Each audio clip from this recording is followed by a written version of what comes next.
Paz do Senhor, queridos, estamos juntos mais uma vez nessa terça-feira, louvando o nome do Senhor por estarmos juntos, apesar de separados fisicamente, mas na presença do Senhor, todos prostrados diante do Senhor, como fico imaginando aquela cena de as criancinhas sentadas ao redor do professor, ao redor do mestre. Nós estamos assim assentados ao redor do Pai, buscando a presença do Senhor, em um tempo muito especial. Eu louvo ao Senhor pela vida de cada um de vocês que tem estado conosco nesses cultos, de terça-feira, buscando a presença de Deus, porque Deus tem feito grandes coisas. Eu louvo o Senhor e sei que o Senhor tem grandes coisas para a sua vida, para a minha vida, nesta noite de terça-feira. Muito especial estarmos juntos aqui. É uma honra para mim poder entrar na sua casa, poder estar com você, no seu lar. É uma honra muito grande para nós. Quero abençoar a cada um, quero declarar a bênção do Senhor e profetizar que grandes coisas o Senhor vai fazer em nossas vidas. Amém? Aleluia. Vamos orar, vamos buscar a presença do Senhor. Senhor, nós queremos colocar diante de Ti esse tempo, quando estamos separando para ouvir a Tua voz, estamos separando para estar diante de Ti, separados, ó Pai Santo, de tantas coisas que poderíamos estar fazendo, mas escolhemos fazer a Tua vontade, ouvir a Tua voz, estudar a Tua palavra, estar em comunhão contigo. Quero colocar a minha vida, mas a vida de cada um também, daqueles que estão ao vivo assistindo, outros que futuramente vão assistir essa palavra. Eu quero louvar o nome do Senhor, porque Tu és Deus, porque Tu nos permites ouvir a Tua voz, falar contigo. Fala agora, ó Pai Santo, através da Tua palavra, que a verdade possa entrar nos nossos corações, que possamos ouvir claramente tudo aquilo que Tu tens para nós. Ministra sobre nós, Senhor, em nome de Jesus. Aleluia, querido. Seja abençoado pelo Senhor, separe esse tempo, se desligue das coisas que estão ao seu redor e separe-se para ouvir a voz do Senhor, para estar ali diante de Deus, Quero convidar você a dar um pulinho lá no livro de Marcos, no Evangelho de Marcos, capítulo 10. O Evangelho de Marcos, o segundo Evangelho do Novo Testamento, capítulo 10. Eu gostaria que nós nos debruçássemos um pouquinho sobre um dos milagres que Jesus fez. Nesse tempo que eu creio, o Senhor vai e está fazendo muitos milagres. Na minha vida, na sua vida, ao redor de tantos, o Senhor se propõe a nos guardar. Ele falou que estaria conosco todos os dias, até a consumação dos séculos. E eu creio nessa promessa. Ela é para mim, ela é para você. E Ele faz milagres. É só nos aproximarmos dele, Ele faz milagres. Marcos capítulo 10, versículo 46 em diante, diz assim a palavra: E foram para Jericó. Quando ele saía de Jericó, juntamente com os discípulos e numerosa multidão, Bartimeu, cego, mendigo, filho de Timeu, estava sentado à beira do caminho. E ouvindo que era Jesus o Nazareno, pôs-se a clamar: Jesus, filho de Davi, tem compaixão de mim. E muitos o repreendiam para que se calasse, mas ele cada vez gritava mais: Filho de Davi, tem misericórdia de mim. Parou Jesus e disse: Chamai-o. Chamaram então o cego, dizendo-lhe: Tem bom ânimo, levanta-te, ele te chama. Lançando de si a capa, levantou-se de um salto e foi ter com Jesus. Perguntou-lhe Jesus: Que queres que eu te faça? Respondeu-lhe o cego: Mestre, que eu torne a ver. Então Jesus lhe disse: Vai, a tua fé te salvou. E imediatamente tornou a ver e seguia Jesus estrada afora. Talvez você conheça essa parábola, ou melhor, esse fato não é uma parábola, não foi algo que Jesus contou, mas algo que aconteceu. E nós podemos aprender muita coisa com esse momento, Primeira coisa, vamos entender sobre Jericó. Jericó talvez seja uma das cidades mais antigas relatada no Velho Testamento e no Novo Testamento. Você se lembra lá de Jericó? Foi a primeira cidade que o povo de Israel encontrou ao atravessar o Rio Jordão, antes de tomar posse ali da sua terra, a terra de Canaã. Eles se deparam com Jericó. Jericó era uma cidade cercada por grandes muralhas, uma cidade que não adorava a Deus, ao contrário, uma cidade que adorava demônios, né? Nós sabemos pela história que Jericó, eles tinham muitos ídolos, muitos demônios que eles achavam que eram deuses, né? Entre eles Belzebu, Moloque, e esses demônios exigiam que fossem feitos sacrifícios de crianças para aplacar a ira dos deuses, né? Então Moloque, Belzebu eram os demônios, os deuses que eram adorados ali. E foi a primeira cidade que o povo de Israel encontrou e de uma forma maravilhosa, através de voltas durante 7 dias, depois do toque da trombeta, as muralhas caem e o povo de Israel então toma Jericó e dali de Jericó a cidade foi destruída. E houve uma palavra de que aquela cidade não deveria ser reconstruída, aquele que reconstruísse Jericó teria o seu filho morto, mas ela foi reconstruída e existia e existe até hoje, né? Existia na época de Jesus e existe até hoje. Até hoje essa cidade de Jericó existe. Jericó aconteceram várias coisas. Foi esse momento em que o cego estava ali, mas também Jericó foi quando aconteceu o Zaqueu, que subiu ali naquela figueira para ver Jesus. Ou seja, Jericó era uma cidade muito frequentada. Por quê? Porque quem vinha do norte de Israel, se você lembra do mapa de Israel, vinha seguindo o Rio Jordão, e quando chegava um pouquinho antes do Mar Morto, tinha a cidade de Jericó, e ali muitas vezes eles pousavam, porque dali levava mais ou menos um dia de subida até Jerusalém. São 22 quilômetros, mas é uma subida muito forte. E Jericó está abaixo do nível do mar e Jerusalém está acima do nível do mar, uns 800 metros.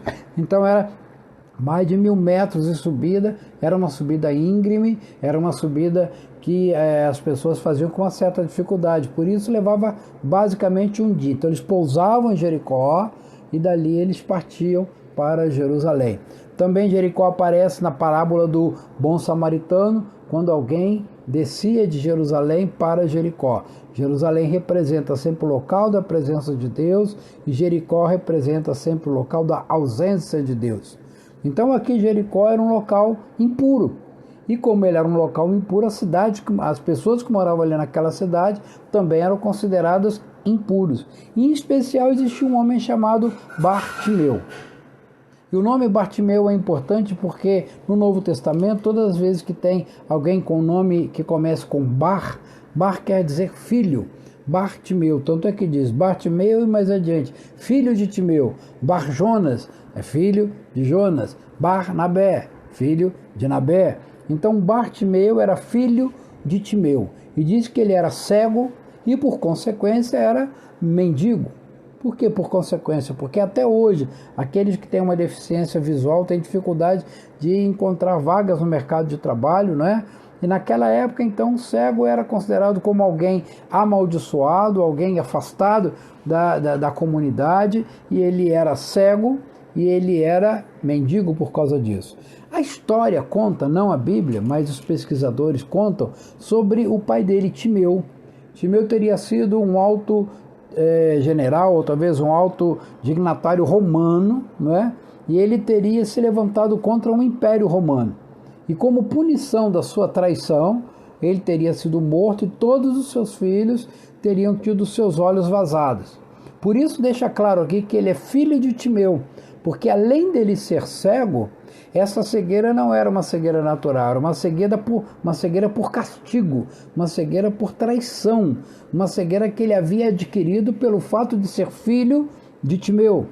Então o fato de ser filho de Timeu, e a Bíblia deixa bem claro, Bartimeu, filho de Timeu, era importante porque havia uma maldição hereditária sobre ele. Havia sobre ele um resultado de um pecado do seu pai. Era muito comum naquela época. O pai pecava, os filhos eram mortos, ou os filhos eram presos, ou no caso os filhos tinham as suas vistas furadas, né, vazadas. E aqui Bartimeu, ele era um homem abandonado pela população, ele era filho de um traidor, ele era cego por traição e ele era mendigo. Então diz aqui muito claro, acho que interessante que diz aqui, lá no versículo 46, que diz: estava sentado à beira do caminho. Para nós isso tem um significado muito importante, porque nós aprendemos que Jesus é o caminho. Então, se ele está à beira do caminho, está à margem do caminho, ele não estava caminhando com Jesus, ele estava longe do Senhor. Na verdade, Bartimeu era uma pessoa que tinha a sua vida física, possivelmente a sua vida emocional e a sua vida espiritual completamente destruída, porque ele vivia à beira do caminho, ele vivia longe das pessoas. Era aquela pessoa que, quando alguém passava por ele, balançava a cabeça, lançava maldições, possivelmente as crianças lançavam pedras. Ele era mendigo, ele precisava, dependia das pessoas para comer alguma coisa, não tinha uma casa, ele vivia nas estradas. E quando Jesus passa por Jericó, ninguém clama por Jesus. Na verdade, essa foi a última vez que Jesus passa por Jericó. Se você olhar aí no livro de Marcos e também olhar nos outros evangelhos, no livro de Marcos, capítulo 11, que é o primeiro texto depois desse, Jesus faz a sua entrada triunfal em Jerusalém, que foi a última vez que Jesus entra em Jerusalém. Então essa foi a última vez que Jesus passa por Jericó. Jesus não voltaria mais em Jericó. E aqui diz que versículo 46, quando ele saía de Jericó, então era praticamente a última oportunidade desse homem, o cego Bartimeu, porque Jesus dali foi para Jerusalém, entrada triunfal, aquela semana toda onde ele prega, e depois ele participa da ceia, da Páscoa, institui a ceia, aprisionado, morto, ressuscita, enfim, final da história, né? E ele aqui estava saindo de Jericó. Era a última chance deste homem. Este homem não teria mais chance nenhuma. Então, quando ele viu Jesus, ele certamente deveria ter ouvido histórias. Se você vai lá em Lucas capítulo 19, algo já tinha acontecido em Jericó. Zaqueu, que era um publicano, ele havia encontrado Jesus, e certamente essa história deve ter corrido pela cidade toda. Zaqueu, um publicano, na verdade Jericó era uma cidade onde muitos publicanos moravam, era uma cidade pousada do exército romano, muitos publicanos que eles não ficavam muito nas suas cidades, porque eles tinham medo de serem perseguidos, né? Então muitos moravam em Jericó, e ali Zaqueu era um publicano, e ele deve, ao ter aceitado Jesus, a história dele deve ter corrido pela redondeza, e esse cego Bartimeu deve ter ouvido. Olha, Zaqueu encontrou Jesus, e Jesus mudou a vida dele. Eu fico imaginando que ele deve ter pensado, eu também quero. E aqui diz que ele grita para Jesus e diz assim: Jesus, filho de Davi, tem compaixão de mim. É muito importante o fato dele ter chamado Jesus filho de Davi, porque ele sabia que Jesus era o herdeiro de Davi, o herdeiro da bênção, o herdeiro do Senhor, porque Davi, todos sabiam que de Davi viria o Messias. E como ele chama Jesus filho de Davi, ele estava Jesus o Messias. Ele tem um pai, e esse pai é bênção para Jesus, e ele pode me abençoar, porque eu, Bartimeu, não tenho pai, ou o pai que tinha, na verdade, foi uma maldição para mim. E ele grita: Jesus, filho de Davi. É como se ele estivesse declarando: Jesus, o Messias, Jesus, o Salvador, Jesus, tem misericórdia de mim, Jesus, vem até minha casa. E ali ele diz: tem compaixão de mim. E olha o que acontece, muitos o repreendiam. Por quê? Por aquilo que eu falei. Ele era um cego, um mendigo, vivia à beira do caminho, ele era um estorvo. Possivelmente muitos chutavam, possivelmente muitos lançavam pedras sobre ele, e ele era uma pessoa absolutamente mal vista. E muitos o repreendiam para que se calasse. Mas ele, ao contrário disso, gritava cada vez mais. Ele estava certo do que ele queria. Queridos, algumas coisas nós já aprendemos aqui, né? Primeira coisa que nós temos que ver é que nós não temos que nos importar com a maldição, com toda a história terrível, maldita que carregamos sobre os nossos ombros. Todos nós, eu aqui, vocês que estão participando, outros tantos, se olharmos para trás, nós temos histórias que muitas vezes nos entristecem. Todos nós pecamos, todos nós fazemos coisas que não são do agrado do Senhor. Alguns têm histórias terríveis, histórias de maldição da sua vida, histórias de maldição que foram trazidas dos seus pais, que nós aprendemos pela palavra que existem tipos de maldição. Claro que isso é uma forma pedagógica de dizer a coisa, mas é assim. Existe aquela maldição que eu trago sobre a minha vida, quando eu peco, quando eu declaro algo que não é da vontade de Deus. Não estou dizendo que todo pecado traga maldição, não. O pecado que é reconhecido, que se há um arrependimento, há uma mudança de vida, e esse pecado vira história. A Bíblia diz que o Senhor joga no mais profundo do abismo, no mais profundo do mar, e ele é esquecido. Mas o pecado que é cometido e ele não tem arrependimento, esse pecado traz consequências. O pecado planejado, aquele pecado, eu até brinco, falo que o pecado de estimação, aquele que tem uma continuidade, ele traz maldição para nós. Mas além do pecado que nós cometemos, que traz maldição, existem maldições que foram cometidas pelos nossos antepassados.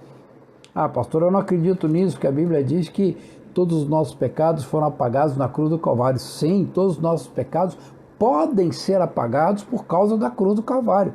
Mas eu tenho que me arrepender deles. E nós vemos tanto no Novo quanto no Velho Testamento, homens de Deus que quando pediram perdão pelos pecados dos seus pais. Nós vemos lá na época da reconstrução de Jerusalém, Êxodo e Neemias, eles falam, eu quero me arrepender pelos pecados dos meus pais, especialmente naquela época, que eles sabiam que os 70 anos de cativeiro da Babilônia foi resultado não do pecado deles, mas do pecado de uma geração anterior. Por causa do pecado de uma geração anterior, eles passaram 70 anos cativos na Babilônia. E agora que estavam voltando, Neemias, Esdras, pedem perdão ao Senhor pelos pecados dos seus antecedentes. E o caso aqui de Bartimeu era muito sério, porque ele era cego por causa de um pecado do seu pai. E nós temos na nossa vida muitas coisas que carregamos por causa de maldições da nossa história. Às vezes história imediata, pai, mãe, a geração anterior, mas as gerações anteriores e às vezes muito anteriores. No Brasil nós sabemos que nós carregamos pecados de maldição muito sérios. Porque a colonização ou a formação da cultura brasileira vem basicamente de 3 raças, né, de 3 grupos. Ou seja, os índios que já viviam aqui, que adoravam a criatura, Tupã, adoravam a natureza, não davam valor a Deus, né, eram feiticeiros. Depois vieram os brancos, os europeus, que eram idólatras, especialmente os portugueses, né, uma nação que naquela época pelo menos era muito idólatra. Uma nação que invocava ídolos. E depois vieram os negros, ou seja, os africanos, que trouxeram também a sua matiz religiosa muito voltada para a natureza, muito voltada para espíritos, né? Não estou dizendo que essas 3 formações, a formação da sociedade brasileira, ela só veio com maldição, não. Pelo contrário, nós temos bênçãos tremendas, né? Os índios nos deixaram uma característica que é quase ímpar no mundo inteiro, que é o banho. Nós brasileiros tomamos banho 2, 3, 4 vezes por dia, porque era uma característica do índio, né? Que tomava muito banho, vivia perto dos rios, das lagoas. Essa é uma bênção que essa origem trouxe para nós, né? Os europeus trouxeram também tantas coisas boas, os negros, os africanos também trouxeram tantas coisas boas, mas trouxeram essas 3 maldições. Por isso nós brasileiros todo o tempo temos que estar preocupados com a feitiçaria, com o que hoje é chamado de macumbaria, ou seja, invocação de espíritos, e contra a idolatria, porque são as 3 maldições que trouxeram e formaram a cultura brasileira. Lembrando que cultura é um resultado de cultos. Amém? Então há maldições que vêm sobre nós. E esse relato aqui do cego de Jericó é muito claro quando ele quer abandonar. Ele fala, Jesus, filho de Davi, eu quero essa filiação para mim, tem misericórdia de mim. E as pessoas não deixaram, que estavam ao seu redor, tentaram de todo jeito impedir que ele encontrasse com Jesus, mas ele insistiu, até que Jesus fala, chama ele, traz ele aqui. E lá no versículo 50, tem um fato extremamente importante, quando diz assim, lançando de si a capa, levantou-se de um salto e foi ter com Jesus. Isso é fundamental. Vamos entender o que é a capa. A capa representava a autoridade de quem era aquela pessoa. Hoje, só os uniformes, né, indicam para nós alguma característica. Um militar, com seu uniforme, nós sabemos se é do Exército, Marinha, Aeronáutica, se é da Polícia Militar, se ele é soldado, se ele é tenente, se ele é general, pela sua roupa, né? Você vê alguém com roupa de médico, de enfermeiro, da área de saúde, você vê alguém com macacão, então ele está trabalhando numa obra, e você vê pessoas com uniformes. das empresas onde trabalha. Mas naquela época não era só isso. Naquela época, e até hoje em muitos países, e até no Brasil, a vestimenta representa quem aquela pessoa é ou que autoridade tem. Por exemplo, quando um ministro na justiça usa aquela toga, né? Que é aquele pano preto que eles vestem, chamado toga, está dizendo que ele ali não está falando por ele, mas está falando pela posição que ele exerce. Então os ministros estão com aquela roupa. Na justiça tem muito essa questão de vestimenta, né? E naquela época, então, de Jesus, ou até antes, a roupa representava aquilo que a pessoa era. Estamos estudando o livro de Gênesis e vemos lá que o Jacó, o pai de José, fez para ele uma vestimenta de mangas largas, né? E o vestiu porque aquilo representava o quê? Representava a preferência dele pelo seu filho, a bênção que ele ia lançar sobre o seu filho. Seus irmãos roubaram. Depois na casa de Potifar também, a esposa de Potifar rouba a sua roupa, que certamente representava a autoridade que ele tinha. E quando o faraó deu a ele a autoridade, a primeira coisa que fala é que deu-lhe um anel e colocou sobre ele roupas de linho fino. Ou seja, a roupa representava quem ele era. A cor, o tecido representava quem ele era. E aqui no versículo 50, quando Bartimeu diz, a palavra diz que Bartimeu, lançando de si a capa, quer dizer o quê? Que ele tirou dele a característica que ele tinha. Ele tirou dele como que a cobertura que ele tinha.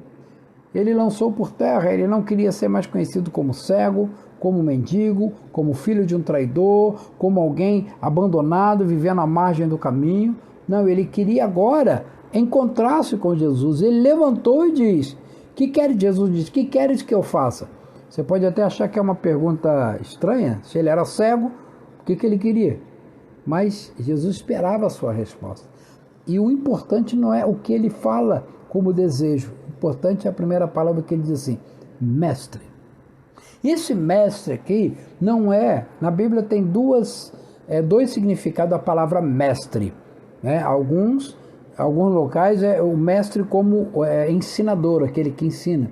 Quando fala dos 5 ministérios, apóstolo, profeta, evangelista, pastor e mestre, esse mestre aqui é aquele que ensina, é aquele que é o professor, aquele que tem os seus discípulos. Mas também existe um mestre, e aqui essa palavra mestre é o mestre Senhor, é o dono da minha vida, aquele que eu vou seguir. Por isso que a Bíblia fala, não se torneis mestre entre os outros, ou seja, porque o Senhor não quer que nós sejamos senhores dos outros, mas ao mesmo tempo lá diz que nós temos apóstolo, profeta, evangelista, pastor e mestre. São 2 significados da palavra mestre. E aqui não é o significado de mestre aquele que ensina, é o significado de mestre aquele que é o Senhor. Então ele diz, Senhor, meu dono. O mestre era o dono, meu dono, que eu torne a ver. Nesse momento Jesus entendeu e viu o seu coração, que ele não estava querendo só ter a sua vista restaurada, ele estava querendo agora, já que abandonou a sua capa, ele estava querendo agora ter uma nova vida, uma nova paternidade, uma nova cobertura, um novo momento. Essa transição do versículo 50 para o versículo 51, quando ele lança suas vestes, lança sua capa, e chama Jesus de mestre, é muito claro que ele agora fala, eu quero ficar sujeito ao Senhor Jesus, ao senhorio de Jesus. É tremendo. Jesus diz, vai, a tua fé te salvou. Ele conseguiu mais do que ele queria, porque ele queria certamente voltar à sua visão, ele queria deixar de ser mendigo, ele queria deixar de ver à margem, ele queria tirar de si toda aquela maldição que havia sido trazido para ele, mas acima de tudo, ele queria conhecer o Senhor. E aqui Jesus não só atende todos esses pedidos, porque a Bíblia diz, agrada-te do Senhor e ele satisfará os desejos do teu coração. Não só ele consegue todas essas coisas, mas Jesus diz, os seus pecados são perdoados, ou seja, a tua fé te salvou. E Jesus veio para salvar o que havia perdido. Ou seja, a fé, ele creu em Jesus. E diz, imediatamente tornou a ver. E seguia Jesus estrada fora. Ele deixou para trás tudo. Ele deixou Jericó, porque dali Jesus partiu para Jerusalém. Logo depois ele entra triunfalmente na cidade, possivelmente no final deste dia, e este Bartimeu foi atrás de Jesus. A gente não conhece mais a história de Bartimeu, mas diz que ele seguia Jesus estrada afora. Ele mudou de vida. Ele mudou de vida. Queridos, nós somos muito parecidos com esse Bartimeu, né? O profeta diz assim: eu sou alguém de lábios impuros e vivo no meio de pessoas que têm impuros lábios. É mais ou menos o que nós somos, né? Nós somos pecadores, vivemos no meio de uma comunidade pecaminosa, uma comunidade que peca. Cada um tem dentro de si, ou melhor, ao seu redor, uma Jericó. Essa Jericó pode ser o local onde você mora, o local onde você trabalha, quem sabe a sua família. Essa Jericó pode ser algo espiritual que leva você a se entristecer, leva você a ficar todo o tempo murmurando, reclamando da sua vida. Eu lembro daquele desenho animado que tinha hiena que ficava, ó dia, ó azar, só reclamando. Tem muito crente hiena por aí, que vive reclamando de tudo. Tem algumas pessoas que eu nem pergunto como vai, porque eu já sei qual vai ser a resposta. Como tem passado? É uma choradeira. Esse homem podia até ser alguém que reclamava da vida, mas ele entendeu que ele tinha que tomar uma decisão quando Jesus passasse por ele. Jesus poderia ter passado e ele não falado nada, mas naquele momento ele fala: é Jesus a solução para os meus problemas. E ali diz a palavra que ele clama por Jesus. Tentam impedir, o inimigo vai tentar impedir você de ter uma comunhão com o Senhor mesmo. Tentam impedir, mas ele clama, grita mais alto, Jesus ouve e o chama. E essa frase do versículo 50 talvez seja a mais importante de todo esse texto. Lançando de si a capa. Ou seja, aquele peso de angústia, aquela capa de tristeza, ele lança fora. E a Bíblia diz, né, que nós devemos que lançar sobre o Senhor toda a nossa ansiedade, lançando sobre Ele toda a nossa ansiedade, a capa de ansiedade. Porque nós vestimos várias capas, não é assim? Dia de chuva você veste uma capa, quando você vai num local mais requintado, você veste uma roupa mais bonita, quando você vai para a praia, você veste uma outra roupa e assim por diante. São capas. Na nossa vida nós temos capas, nós temos coisas que carregamos, memórias, lembranças, tristezas, angústias. Muitas nós sabemos, outras não, outras estão nos perseguindo. Como já viu quando você está com alguma coisa colado nas costas, brincadeira de criança, né? Cola uma coisa nas costas, todo mundo ri de você, mas você não sabe o que está acontecendo. Muitas vezes o inimigo cola nas nossas costas maldições e nós não sabemos por quê. Não sabemos por que tudo está dando errado. Não sabemos por que nada funciona. Não sabemos por que as pessoas estão contando bênçãos, mas eu não tenho bênçãos para contar. Mas Jesus sabe. E Jesus diz, a Bíblia diz, lançando sobre ele toda a vossa ansiedade, porque ele tem cuidado de vós. Nós temos que lançando de si a capa. Nós temos que lançar sobre Jesus o peso. Talvez essa capa fosse útil em algum momento para ele se proteger, ele vivia na rua, ele era mendigo. Talvez a sua capa tenha sido útil durante algum momento, né? Você talvez encontrou alguma situação que foi preciso você se proteger, você, quem sabe, estar em uma outra situação. Mas eu quero dizer, querido, que esta capa que nos afasta da realidade, nos afasta do Senhor, ela tem que ser lançada por terra. Nós temos que vestir a capa de Jesus. A Bíblia fala que nós nos revestimos de Cristo. Revestir é vestir sobre nós a roupa de Cristo. O manto. Precisamos deixar que Jesus lance o manto da sua vida sobre nós. Essa é a diferença. O que está nos cobrindo? Nós temos falado muito de cobertura, é muito importante você ter a cobertura de um pastor, a cobertura de uma autoridade espiritual que vai guerrear com você, vai guerrear por você, vai buscar a presença de Deus por você. Hoje ninguém pode viver sozinho. Se você não tem um pastor, não tem uma cobertura para te abençoar, procure rapidamente.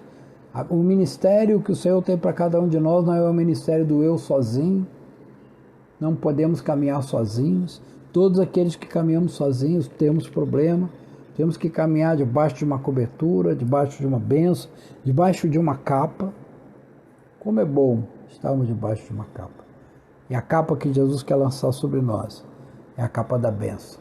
Então eu quero te convidar hoje, querida, que você lance fora a capa que possa estar impedindo você de ver Jesus. Uma tristeza, uma angústia, quem sabe uma murmuração, eu não sei o que, eu quero orar por você. Abre o seu coração agora, para que o Senhor possa mostrar aquilo que tem tentado impedir você de estar na presença do Senhor. Pode ser uma religiosidade, às vezes somos religiosos, às vezes estamos mais preocupados em agradar as regras da religião do que agradar o Senhor. Temos que jogar isso por terra. Eu quero orar por você, em nome de Jesus. Ore comigo onde você está, ore por você, ore pela sua família, ore pelos outros irmãos que estão participando dessa palavra, em nome de Jesus. Senhor, eu quero colocar diante de Ti a vida de cada um que está ouvindo essa palavra, em nome de Jesus. Senhor, muitos de nós talvez não estejamos apercebidos, mas somos como aquele cego em Jericó. Estamos carregando maldições sobre nós. Estamos como mendigos, dependendo, ó Pai Santo, de migalhas, dependendo de migalhas de bênção, migalhas de atenção.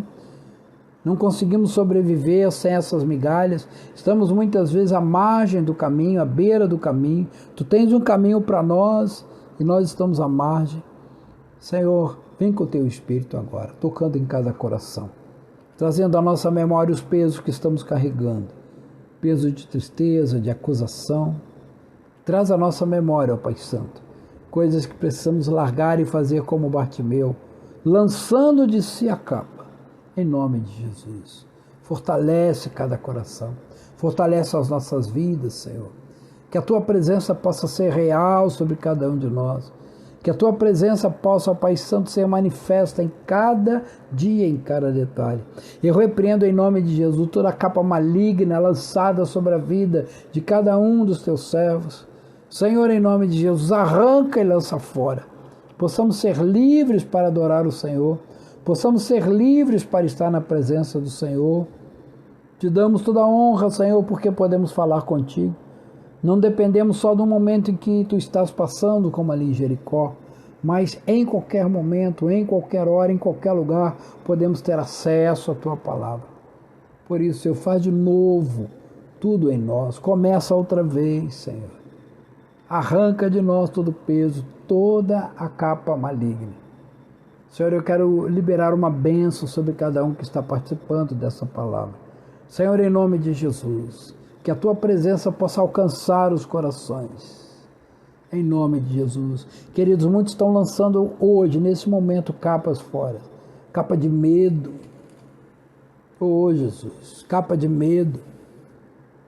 A sociedade, as notícias, todo o tempo estão trazendo medo, mas lança fora todo medo. Seja livre para buscar a presença do Senhor. Seja livre para buscar a presença do Senhor. Receba a bênção do Senhor sobre a tua vida, sobre a tua família.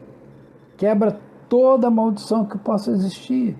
Seja de pecado seu, seja de algo que veio até você. E eu declaro você livre para, como o cego Bartimeu que diz, e seguia Jesus estrada fora. Que você seja um seguidor do Senhor. Você esteja seguindo Jesus estrada fora. Eu te abençoo em nome de Jesus. Declaro os céus abertos sobre a tua vida. Declaro a presença do Senhor sobre você em nome de Jesus. Aleluia, querido. Deus te abençoe. Mais uma vez quero te agradecer a honra de poder entrar na tua casa, de poder estar com você. Deus te abençoe poderosamente.